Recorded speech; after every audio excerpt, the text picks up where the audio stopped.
eu já ia propor para vocês para a gente transferir a aula para aqui, mas eu vou tentar, pelo menos, trazer aqui uma apresentação rápida, sem slide, sem vídeo, do Piaget, para que possa ajudar quem ainda não fez ou quem já fez o trabalho, revisar seus principais conceitos. E se vocês quiserem separar um roteiro de perguntas, 2, 3 perguntas, para a gente trabalhar em cima delas na semana que vem, então eu vou literalmente só apresentar isso para vocês e queria pedir para vocês para a gente, na quinta que vem, que seria nosso plantão, a gente realizar o nosso encontro, mesmo que seja de 1 hora só. Tá bom. Pro. Tá bom? Mas será que a senhora não consegue mandar para alguém um arquivo para a gente reproduzir? E você só fala? O arquivo é uma síntese dos conceitos do Piaget, era só para ajudar na aula, isso vocês já têm. Então beleza. Vocês fizeram o trabalho ou vão fazer o trabalho. O trabalho de vocês está mais completo que o meu. Beleza. Porque eu não fiz o trabalho, eu só fiz um roteiro de fala, na verdade. Tá bom? Ok, Pro. Ok. Vamos lá, então. Então, quem não fez o trabalho, eu não sei também se ainda não leu as orientações do Piaget, mas para falar bem rapidamente, né, o Piaget, ele foi um suíço, ele era biólogo, psicólogo, nascido em 1896, ele faleceu em 1980, viveu quase 100 anos, e essa longa vida dele fez com que ele também influenciasse mais marcadamente várias gerações de teóricos sobre a aprendizagem, sobre o ensino e aprendizagem, sobre a psicologia da criança e da infância. Se a gente for recuperar os estudos sobre a infância, antes de 1896, antes do Piaget, eles nem eram tão significativos assim.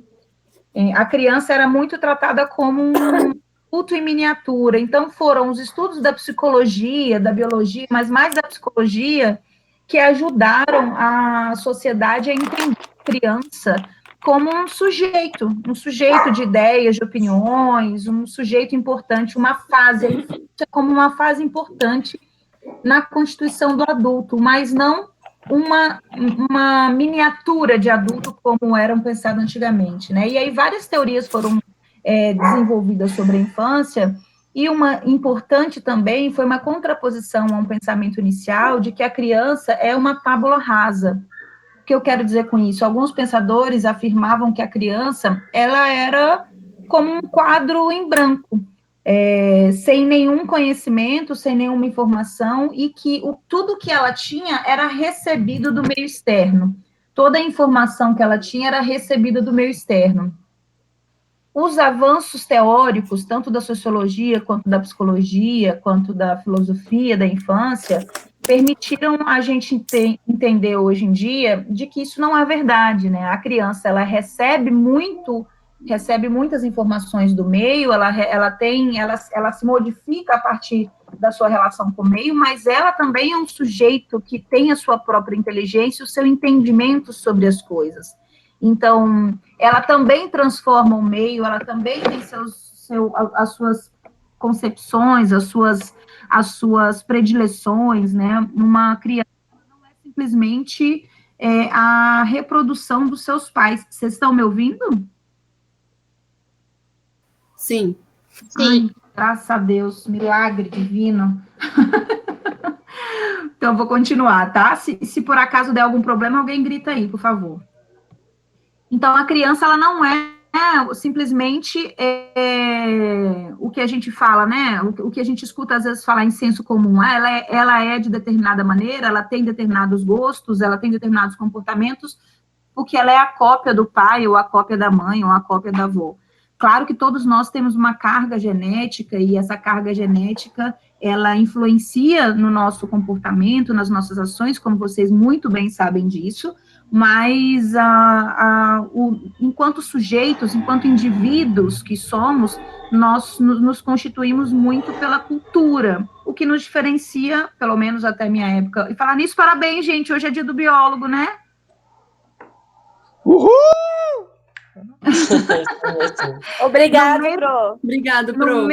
No Sim, meio da obrigada. explicação, ó, que simbólico, no dia do biólogo a gente está estudando o Piaget, que é um biólogo, um dos biólogos mais famosos na área da aprendizagem. Parabéns, meninos e meninas. O dia do biólogo e da bióloga, né? Vamos atualizar esse nome aí. Bom, então, como vocês bem sabem, pelo menos o que eu entendia, porque eu já descobri com vocês, né, com a turma de vocês, que a minha bagagem de ciências biológicas, ela está desatualizada, né? Que bom que eu já aprendi em tão pouco tempo isso com vocês, mas até o meu entendimento, uma das questões que nos diferencia significativamente de outras espécies é a nossa capacidade de constituir cultura.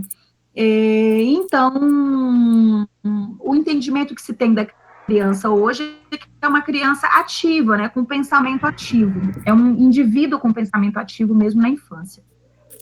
E o Piaget ele ajudou qual era a grande questão do Piaget? Ele queria entender como aconteciam os processos de inteligência. Se vocês lembrarem, as nossas primeiras aulas foi sobre se todo mundo é capaz de aprender, se as pessoas são inteligentes, como se acontece a inteligência, né?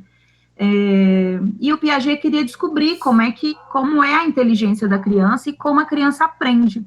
E uma situação que aconteceu com ele, que é bem marcante, é que ele utilizou as filhas dele para desenvolver os seus experimentos. Então, ele estudou a partir da observação, né, e de testes com essas crianças, com essas filhas dele, e tentou elaborar, e para o Piaget, tanto é que a teoria dele chama também epistemologia genética, né, para o Piaget, a aprendizagem, ela se dá a partir de saltos, de grandes saltos que acontecem de tanto em tanto tempo. Então, de 0 a 2 anos, a criança é capaz de aprender determinadas coisas, e assim, por conseguinte, como vocês já viram, e a gente vai ver rapidamente aqui. Então, para que haja construção do conhecimento e aprendizagem, é necessário que o estudante se coloque de maneira ativa nesse processo. Para o Piaget, a aprendizagem, ela se dá de dentro para fora. Então, a partir de mecanismos biológicos, é que é possível que a criança alcance um determinado grau de maturidade para aprender determinadas coisas. Só que para que isso aconteça, é necessário que a criança se coloque ativa nesse processo, que ela se envolva nesse processo, ou seja, que ela tenha experiências, que ela atue em experiências específicas. Tem alguém fazendo um barulhinho aí sem parar? Pode tirar o som, por favor? Não sei quem é que está com o microfone ativo. Eu faço um maior barulho aqui e pedindo para vocês, né? Porque aqui é um barulhinho constante, aí tá ruim para eu... Obrigada, viu, gente? Então, assim, o principal objetivo de educar para o Piaget é educar e criar pessoas capazes de fazer coisas novas e não simplesmente repetir o que as outras gerações fizeram. Então, o Piaget tinha o entendimento que a aprendizagem, ela deve ser cooperativa e não coercitiva. Para a aprendizagem acontecer, é necessário que haja cooperação entre as pessoas envolvidas e os objetos e as pessoas envolvidas nesse processo. Não pode ser coercitiva, ela não pode ser tolhindo o processo de aprendizagem do outro, né? Ainda que o indivíduo seja um ser social, e mesmo assim, ainda que o indivíduo seja um ser social, para o Piaget, são os processos biológicos e esquemas mentais que prevalecem no desenvolvimento da aprendizagem. Ai, desculpa, gente. Espirro no meio da aula, no microfone ainda. Então, mesmo que a criança seja um ser social, para o Piaget, são os fenômenos biológicos e mentais os principais responsáveis para que esse processo de aprendizagem aconteça.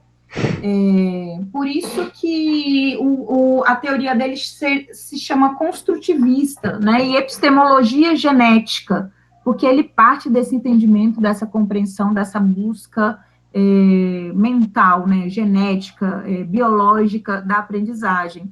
Seria interessante se a gente tivesse tempo, provavelmente a gente não vai ter, mas se vocês quiserem fazer, estava previsto presencialmente, que a gente estudasse depois um pouquinho da aprendizagem segundo a neurociência, que eu acho que está bem avançada, era uma área que não era desenvolvida quando Piaget escreveu sua teoria, e que busca uma aproximação com essa ideia do desenvolvimento biológico da criança, né? Sem negar as questões sociais, obviamente, mas seria interessante se a gente pesquisasse isso, se alguém quiser fuçar, tiver tempo para pesquisar e a gente conversar um pouco na semana que vem, seria legal. O que mais? Então, o Piaget, para o Piaget, a aprendizagem, ela acontece a partir de 3 grandes processos, que a gente até conversou um pouquinho na semana passada, eu não sei quem, não me lembro o nome, mas uma colega de vocês me perguntou isso, tirou uma dúvida sobre isso, não sei se foi a Amanda, não me lembro. Para ele, então, a aprendizagem acontece a partir da assimilação, da acomodação e da adaptação. E ainda da equilibração, né, que é esse processo de adaptação. Como é que como é que acontece? Então, a assimilação, o sujeito, ou seja, o indivíduo, a criança, ela aprende ativamente em todas as fases da vida. Mas para que isso aconteça, é necessário que esquemas de assimilação sejam acionados na sua mente. Então, ele deve tentar alcançar alguma coisa, tentar balançar alguma coisa, sugar alguma coisa, para que isso seja assimilado, para que essa informação seja assimilada. Ou operações mentais, classificar, fazer interferências, estabelecer relações.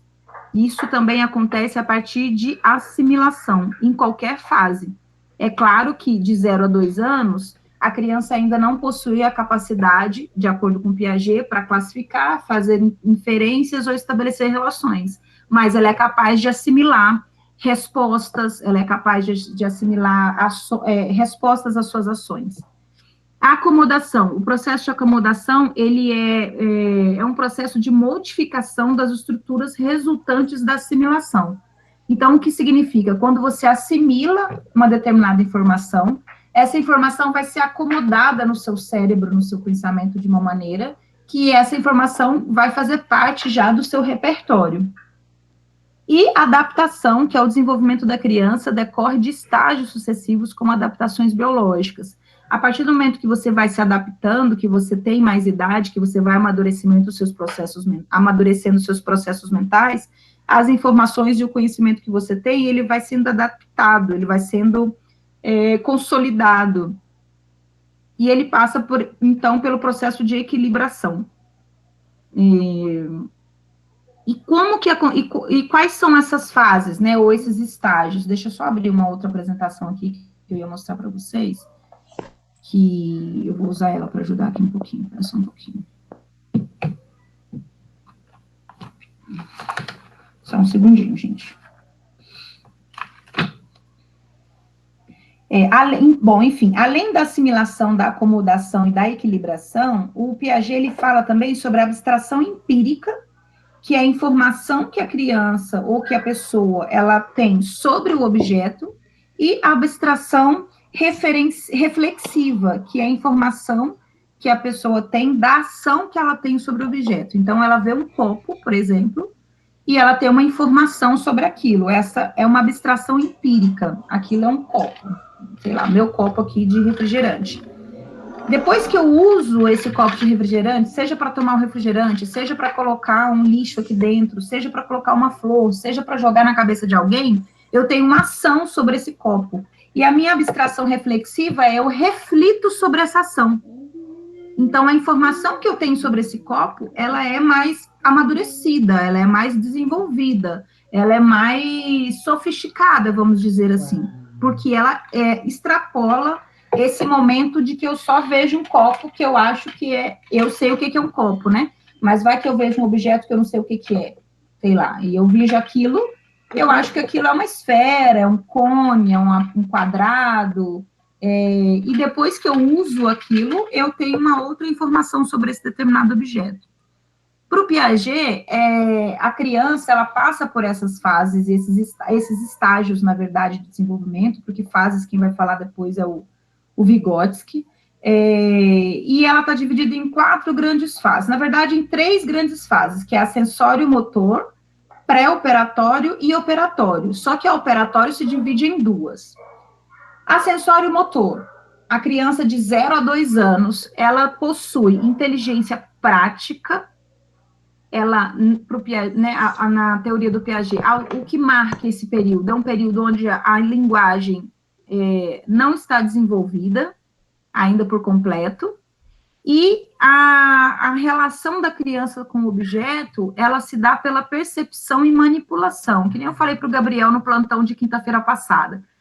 Mas a gente tem que lembrar sempre que o Piaget está falando de criança. Ele não está falando da gente, do que a gente está aprendendo sobre a pandemia, ele está falando de criança. Como que dá o processo de aprendizagem da criança. Então, quando vocês forem professores e vocês forem ensinar ciências, ou mesmo se vocês forem ensinar biologia, e é claro que o processo de aprendizagem, ele dura a vida inteira? Dura, mas a gente vai entender que eu, por exemplo, não preciso prestar atenção no processo sensório-motor de vocês, nesse momento. Por quê? Porque vocês já são adultos, vocês já superaram essa fase. Vocês já têm possibilidade de elaborar hipóteses, vocês têm capacidade de abstração, enfim. Então, eu, como professora de vocês, não preciso observar isso. A gente está falando sobre a infância. No período pré-operatório, que é de 2 a 7 anos aproximadamente, então a inteligência aqui, ela deixa de ser prática e ela começa a se instituir a partir da representação. Então, você tem representações do boneco, da comida, do copo, da cama. Então, você tem, as coisas, elas vão ganhando, é como se finalmente fosse preenchendo o quebra-cabeça. Você vai preenchendo e você vai constituindo uma bagagem de informações e de representação. Você consegue, quando a criança pensa numa cama, ela consegue representar a cama na sua cabeça. Antes, não. Antes, ela tem que ver a cama, ela tem que tocar na cama. De 2 a 7 anos, é claro que com 2 anos eu não consigo fazer isso na totalidade, mas nesta fase de idade, os objetos, eles começam a ser representativos. Vocês estão me ouvindo ainda? Sim. Sim. Obrigada. É que eu não estou olhando a tela, tá? A linguagem aqui, ela ganha centralidade, obviamente, porque ela já está desenvolvida, né, ou está em boa fase de desenvolvimento. Com 2 anos ainda não está desenvolvida, mas está caminhando, né? E então, ela ganha um papel muito significativo para o Piaget, para os teóricos, na verdade, do aprendizado, do ensino-aprendizado, a linguagem e a linguagem falada, né, para o Piaget, quando ele fala isso, ele está falando da linguagem falada, ela tem um papel central, porque é a partir dela que se constitui cultura. Então, essa fase de 2 a 7 anos, o desenvolvimento da linguagem é fundamental para o aprendizado da criança, e é nessa fase também que as crianças, elas começam a entender e a organizar nos seus processos mentais a ideia de moralidade, de moral, de valor. É aí que pode, não pode, tá certo, tá errado. É nessa fase que esses conceitos, eles vão ser estabelecidos. Se vocês tentarem lembrar da infância de vocês, ou se tiver criança perto de vocês, seja primo, irmão, filho, vocês vão começar a entender, vocês vão lembrar que é, de fato, nessa fase que você, mais que os pais ou que os familiares, mais precisam afirmar essa constituição da moralidade. Né? Aqui a flexibilidade ou a inflexibilidade da moralidade pode ser marcante para o resto da vida. E é nessa fase também uma fase que está muito marcado o egocentrismo. Então, a criança, ela está enxergando o mundo a partir de si. Então, ela quer água para o Mateus, ela quer a comida do Mateus, a mamãe do Mateus, a roupinha do Mateus, não é a minha roupa, ela não tem esse entendimento ainda. Então, ela é o centro, as coisas acontecem sempre ao redor. É um período onde o egocentrismo está bem fugiu a palavra. Está bem aguçado. Acerbabado. Esqueci a palavra, gente. Como é que pode uma palavra fugir da cabeça assim? Exacerbado? É exacerbado. Obrigada. E aí, depois, então, tem a fase do operatório concreto, que é de 7 anos em diante. Ele classifica primeiro de 7 a 12 anos aproximadamente, que é a pré-adolescência, né? como o período de operatório concreto, que é o período onde a relação causa e efeito, ela começa a ser cristalizada no pensamento da criança, ou do pré-adolescente. Então, o que você fizer vai ter uma consequência. Então, aqui, se você é mais claro para você que se você pular de um lugar alto, você vai se machucar. A criança, pelo menos eu fico vendo, né? Eu tenho um priminho de 4 anos, e ele vem aqui em casa, a gente tem que fechar as janelas e a porta do lugar que dá, porque ele quer jogar tudo, ele joga tudo pela janela, desde que ele era pequenininho, inclusive, e ele, se deixar, ele quer cair da janela, quer se jogar pela janela, ele não tem ele não tem um entendimento de causa e consequência. A gente fica falando, Matheus, não pula da janela, não mexe na janela, não pode ir na janela. Quanto mais não a gente fala, mais ele quer fazer.